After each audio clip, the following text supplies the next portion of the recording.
অভিযান। কলকাতা সহ একাধিক জায়গায় চলছে ইডি তল্লাশি। লেকটাউন, চেতলা, ইডি অভিযান জায়গায় জায়গায়। অনুপ আমাদের প্রতিনিধি রয়েছেন আমাদের সঙ্গে টেলিফোনে। অনুপ, এই মুহূর্তের ছবিটা, নানা জায়গায় ইডি আধিকারিকরা তল্লাশি চালাচ্ছেন ইতিমধ্যেই।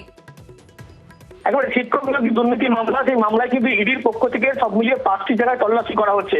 মূলত সিবিআই যখন যে চার্জশিট জমা করা হয়েছিল সেখানে কিন্তু 5 নম্বর প্যারা লেখা ছিল একেবারে প্রসন্ন কুমার রায়, সেই উল্লেখ করা ছিল। পরবর্তী ক্ষেত্রে প্রসন্ন কুমার রায় তিনি সিবিআই যখন ধরেছিল, তাকে গ্রেপ্তার করা হয়েছিল, পরবর্তী জামিন পায়। তার পরবর্তী ক্ষেত্রে কিন্তু ইডির পক্ষ থেকে তার অফিসে তল্লাশি করা হয়েছিল, তাকে দীর্ঘ জিজ্ঞাসাবাদ করা হয়েছিল এবং জিজ্ঞাসাবাদে বেশ কিছু ব্যবসায়ীর নাম কিন্তু একেবারে সরাসরি উঠে আসে। একদিকে যেমন চেতলায় এক ব্যবসায়ীর বেপতাবাদ নাম উঠে আসে, পাশাপাশি লেকটাউন এক ব্যবসায়ীর নাম এসকে ঝুমুরা, তার নাম উঠে আসে। এরপরেই কিন্তু একাধিক টাকায় এই সমস্ত ব্যবসায়ীদের মাধ্যমে সাইফুন করা হয়েছিল বলে এরকমও তথ্য উঠে এসেছিল। তারই পরিপ্রেক্ষিতে প্রসন্ন কুমার রায় কিন্তু জিজ্ঞাসাবাদ, সেই জিজ্ঞাসাবাদে কিন্তু এই সমস্ত ব্যবসায়ীদের নাম উঠে আসে। এরপরেই ইডির পক্ষ থেকে কিন্তু 5 জায়গায় তল্লাশি অভিযান শুরু করা হয়েছে, যার মধ্যে লেকটাউন, বিরাটি, পাশাপাশি চেতলা এলাকায় একটি জায়গাতেও এই মুহূর্তে দীর্ঘ 6 ঘন্টা অতিক্রান্ত হলেও তল্লাশি অভিযান চলছে। ইডির পক্ষ থেকে কিন্তু একেবারে প্রসন্ন কুমার রায়কে জিজ্ঞাসাবাদে কিন্তু এই গুরুত্বপূর্ণ তথ্য উঠে আসে।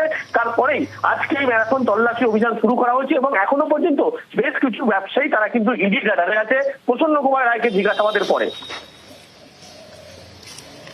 ধন্যবাদ অনুপ।